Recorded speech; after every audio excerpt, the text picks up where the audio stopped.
அரை கப் மைதா எடுத்துருக்கோம். அரை கப் மைதாக்கு வந்து 1 கப் பால், இது கூட கொஞ்சமாக சால்ட்டு, வெறும் தனி மிளகாத்தூள் கொஞ்சமாக, இது கூட கொஞ்சமாக பேக்கிங் பவுடர். பேக்கிங் பவுடர் போடலைன்னா கூட நல்லா தான் இருக்கும். இப்போ எல்லாத்தையும் பீட் பண்ணிக்கலாம்.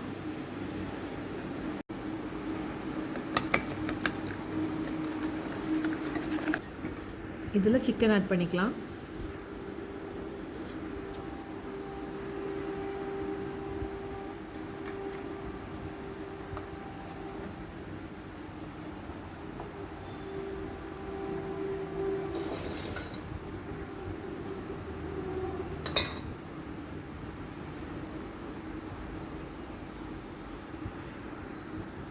எப்படி இருந்தாலும் கை வைக்கணும். உங்களுக்கு கொஞ்சம் ஹைஜீன் ப்ராப்ளமாக இருந்துச்சுன்னா க்ளவுஸ் யூஸ் பண்ணிக்கலாம். ஏன் இந்த பால் இந்த மாதிரி லிக்விடாக இருக்கும்போது ஊறினா ரொம்ப சாஃப்டாக இருக்கும். இதில் ஊறினா தான், இல்லைனா கொஞ்சம் ஹார்டாக இருக்க மாதிரி ஆகிடும். 1/2 hour நல்லா ஊறிடுச்சு. இப்போ இதை எடுத்து நம்ம டிஃபன் பாக்ஸில் போட்டு திருப்பி ஒரு 1/2 hour ஃப்ரீசர் பண்ணி விட்டுலாம். இது ஒரு கண்டிப்பாக ரெஃப்ரிஜரேட் பண்ணணும், அப்போ தான் நல்லாயிருக்கும். இது மைதா மாவு ஆட் பண்ணிக்கலாம். இது கூட உப்பு, மைதா மாவு உப்பு ஆட் பண்ணிக்கிட்டோம். இது கூட வந்து பெப்பர் ஆட் பண்ணிக்கலாம்.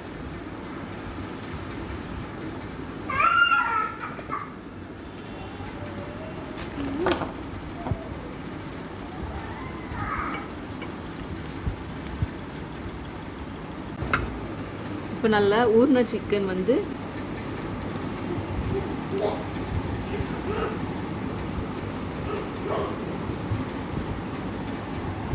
இதில் போட்டு நல்லா ப்ரெஸ் பண்ணி நல்லா பண்ணணும்.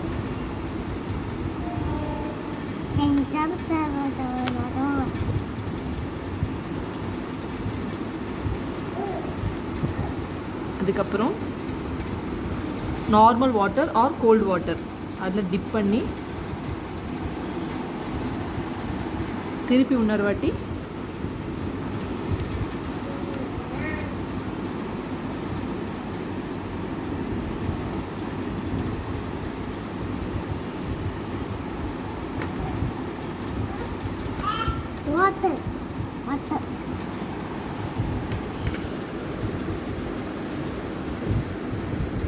எல்லாத்தையும் அதே மாதிரி நம்ம ரெடி பண்ணி வச்சுக்கலாம்.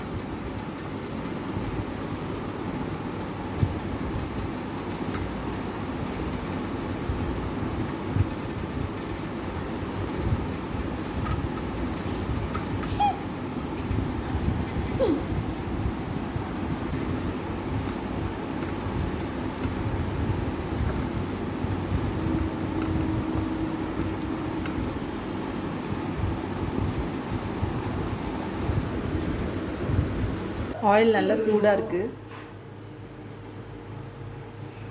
போட்டு பார்க்கலாம்.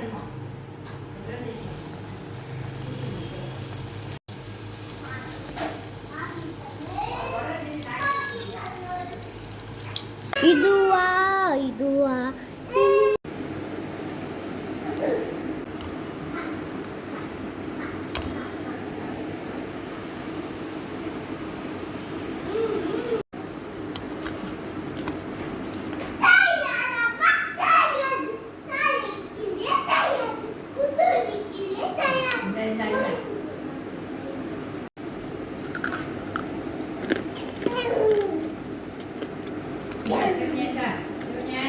செம்ம டேஸ்ட்டாக இருக்குங்க. கண்டிப்பாக ட்ரை பண்ணி பாருங்கள்.